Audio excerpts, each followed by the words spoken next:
I met Daniel at a small get-together in Cincinnati. Surrounded by friends who loved books and jazz. He wasn't the kind of man who commanded a room. But there was something about the quiet warmth in his eyes and the hint of a smile that drew me in. Daniel was a civil engineer, tidy, reserved, and endlessly polite. I was a nurse, used to the urgency of hospital hallways, the reality of blood and deadlines, the exhaustion of always being the strong one.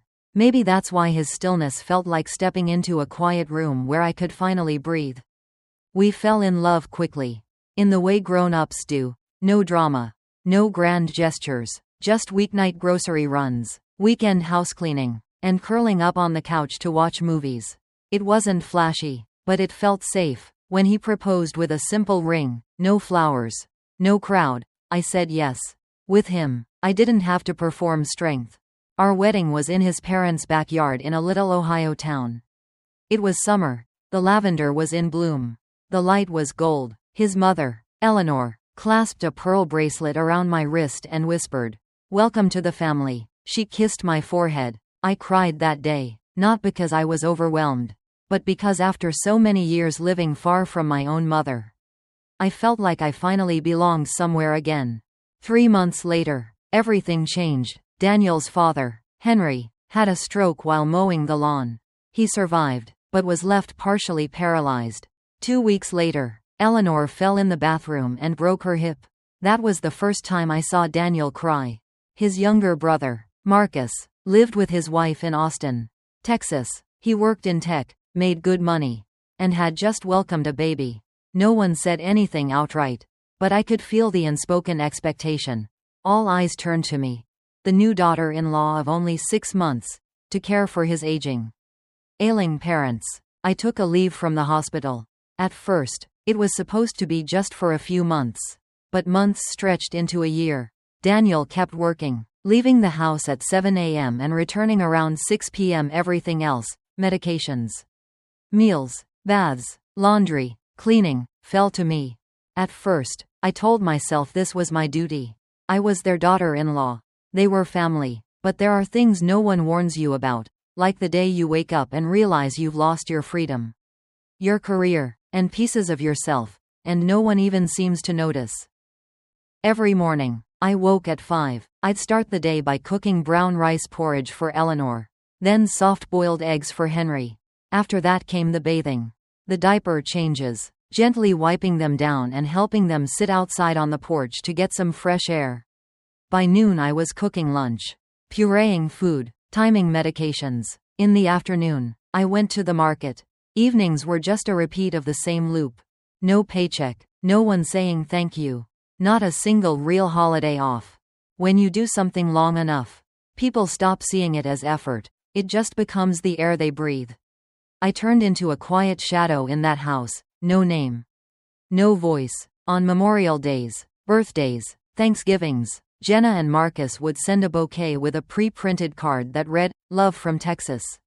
And there I was, hands covered in flour, hair sticking to my sweaty neck, still trying to make everything look perfect. But no one ever asked, "Are you tired?" One winter I caught a bad flu, fever spiking to 102. Still, I had to change Henry's sheets after a nighttime accident. When Daniel came home from work, he found me collapsed beside the kitchen sink. He put his hand on my forehead, then went to take a shower. I didn't even feel angry. I just felt like I was disappearing. I got pregnant 3 times. The first ended in a miscarriage after I pushed the wheelchair up an icy hill. The other 2, the heartbeats simply faded and were gone. The doctor said it was the stress, the constant lack of sleep. Eleanor cried when she found out, held me and whispered, "I'm so sorry." But just days later, I was back in the routine, because no one else could take my place. I started keeping a journal, scribbles on sticky notes I taped to the inside of the kitchen cabinet. Each line was a tiny grief. Beautiful day today. I never stepped outside. Henry laughed when I told him a joke. A rare bit of light. I just lost my 3rd baby. No one knows. Those little notes. I was the only one who ever read them. Then I'd tear them up and throw them away. My father-in-law passed on a winter morning so cold the sun didn't even bother to rise. I found him in his armchair by the window. Eyes closed, hands clutching the wool blanket I had washed just the day before. Beside him lay his Bible, open to Psalm chapter 23. I didn't cry. I didn't scream like they do in movies. I just stood there, in my worn house slippers, feeling as though someone had blown out a candle I'd been guarding for years. We held a simple funeral. Marcus couldn't make it. Year-end work is just too crazy, he said. Jenna sent a giant white wreath with a pre-printed card that read, "Rest in peace, Dad." Eleanor grew frail after Henry's death. She ate little, spoke even less. I cared for her like a child, until one night. She held my hand tight, her lips moving soundlessly, and then she slipped away right there in her bed. This time, I cried. I wept until my chest hurt. Because I hadn't just lost a mother-in-law. I had lost the years I had traded away just to be seen as a daughter in that family. After the funeral, the family lawyer called and asked us to come in for the reading of the will. One January afternoon, Daniel and I sat in a small office downtown, the air smelling of old paper and stale coffee, making my stomach twist. I didn't expect much. I only hoped to hear my name, or at least Daniel's. After all, he was the eldest son. We had been here for 10 years.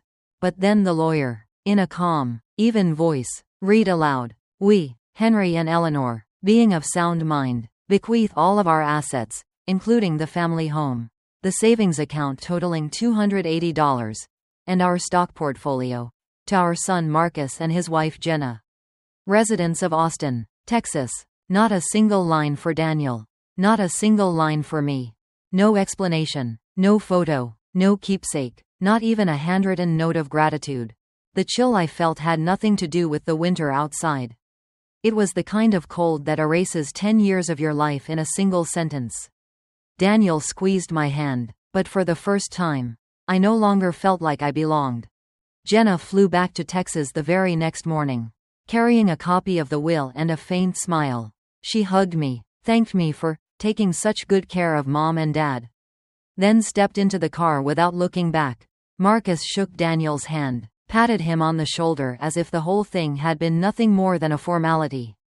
No one said a word about the inheritance. But we all knew. The house whose floors I had scrubbed, the garden where I had planted every bloom, would no longer be ours.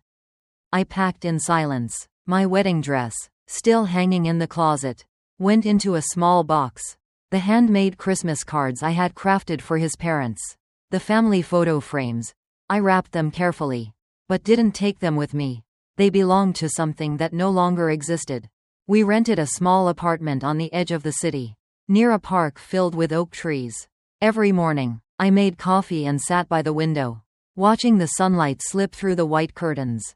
No more midnight sighs, no more cries of pain calling me out of bed, no more thank yous that never came. I went back to school, a course on community elder care, not because I wanted to work in it again, but because I wanted to learn how to take care of myself. Daniel started therapy. Some nights he would sit in silence for hours, then pull me into his arms and whisper, "I'm sorry for letting you sacrifice so much and not protecting you." I didn't answer, but for the first time in years, I let myself cry, not out of anger, not out of pain, but because at last, I was letting go. I began to write again. Not scraps of paper stuck to the inside of a cabinet, but a real journal. Each page became a promise that I would never again let anyone measure my worth by my silence. I don't think much about that house anymore, but every time I pass the flower shop where I used to buy lavender for Eleanor, I remember the words she whispered to me on my wedding day.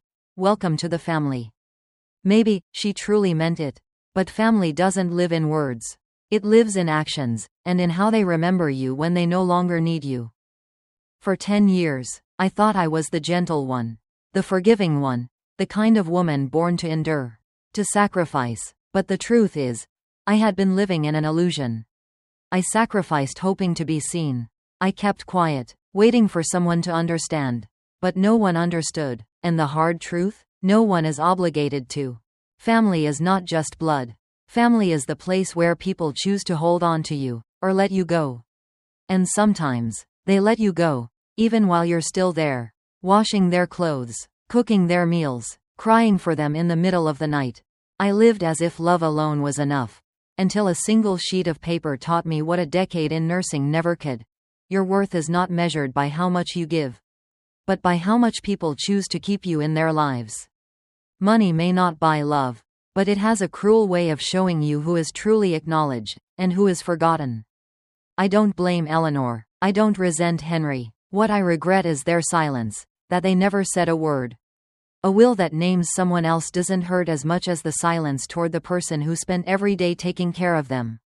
In the end, I learned this. Kindness must be given a place where it is valued. Sacrifice must be protected, and love must walk hand in hand with wisdom. I no longer want to be the good woman. I want to be the woman who knows who she is, and refuses to be erased from her own story. If you're in a relationship, family, marriage, any bond at all, ask yourself, am I truly part of this story? Or am I just standing backstage? And if the answer hurts, maybe it's time to step into the light.